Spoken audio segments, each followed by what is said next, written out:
warahmatullahi wabarakatuh. Perkenalkan, nama saya Oktaviana Amelia, Sarjana Pendidikan. Saya merupakan calon guru penggerak Kabupaten Malang. Saya akan menyampaikan paparan tentang pemikiran filosofi Ki Hajar Dewantara.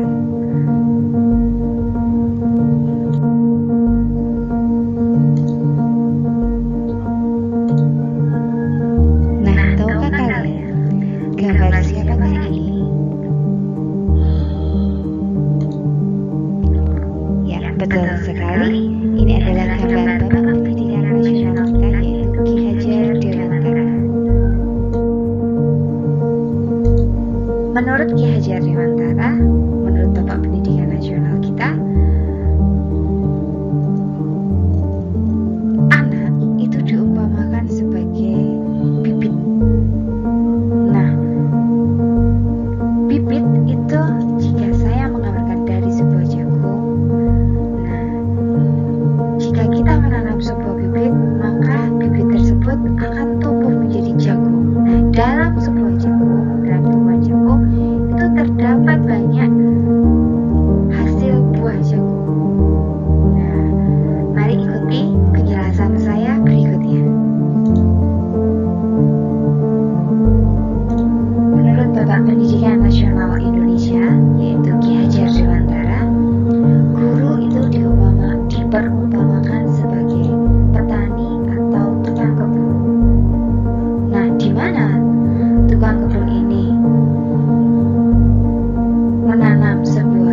itu dituntut hanya berpaku pada kurikulum. Dan tidak hanya kurikulum saja, kami juga terpaku pada target nilai peserta didik. Kami sendiri bingung, kenapa bisa seorang anak hanya diukur melalui nilai peserta didiknya. Padahal di dunia pendidikan, anak tidak hanya diukur melalui nilai. Hal ini yang membuat saya sebagai pendidik merasa miris. Kenapa demikian? Karena nilai peserta didik ini juga terpaku oleh mental orang tua yang hanya mementingkan nilai anaknya dan tidak dalam karakter pendidikan anaknya. Bahkan sebagai pendidik, saya sendiri jarang menanyakan manfaat suatu pelajaran yang saya berikan kepada anak-anak, karena kami harus terkejar oleh target kurikulum dan nilai peserta didik. Dikarenakan banyak intens Bapak Ibu guru berpacu pada kurikulum dan nilai peserta didik ini, kami sebagai calon guru menurut menjadi acuan menurut Ki Hajar Dewantara yang memiliki 3 kerangka perubahan. Yang pertama, kodrat keadaan. Kodrat keadaan ini memiliki 2 arti penting, yaitu kodrat alam dan kodrat zaman. Kodrat alam itu sendiri adalah tempat manusia itu tinggal. Sementara kodrat zaman itu berhubungan dengan perkembangan teknologi dari tahun ke tahun yang semakin berubah dan berkembang.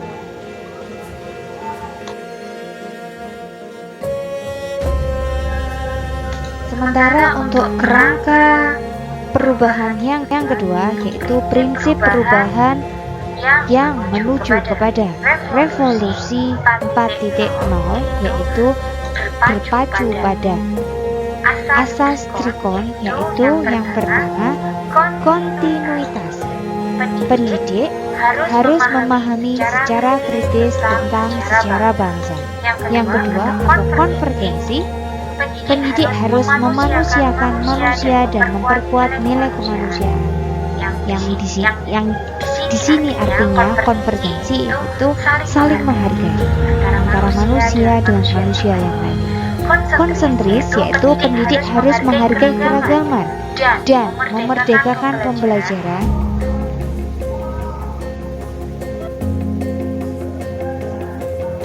Di kerangka yang ketiga tentang perubahan, yaitu budi pekerti. Budi pekerti itu berasal dari 2 kata, yaitu budi yang artinya cipta, pikiran, rasa itu menghaluskan, sementara karsa itu kemauan. Sementara pekerti itu berarti adalah tenaga. Antara budi pekerti itu harus seimbang. Kenapa harus seimbang? Karena jika pendidikan yang berpacu pada perubahan agar menjadi holistik dan seimbang, maka akan membawa kesempurnaan budi pekerti bagi anak agar lebih bijaksana, dan pendidikan juga akan mampu mendidik dan memandang anak dengan rasa hormat. Bahwa pendidik jangan hanya memberikan pengetahuan, namun pendidik harus mampu mendidik siswanya agar dapat mencari sendiri pengetahuan. Di era perkembangan ilmu, perkembangan dan teknologi saat ini, peserta didik harus mampu mencari informasinya sendiri agar peserta didik tersebut menjadi generasi Pancasila yang 1. Beriman dan bertakwa kepada Tuhan Yang Maha Esa. 2. Berakhlak mulia. 3. Kreatif. 4. Gotong royong. 5. Berbinekaan global. 6. Bernalar kritis dan mandiri. Demikian paparan dari saya. Dari sini kita menjadi paham tentang filosofi Ki Hajar Dewantara. Salam guru penggerak, maju Indonesiaku, maju merdeka belajar. Terima kasih.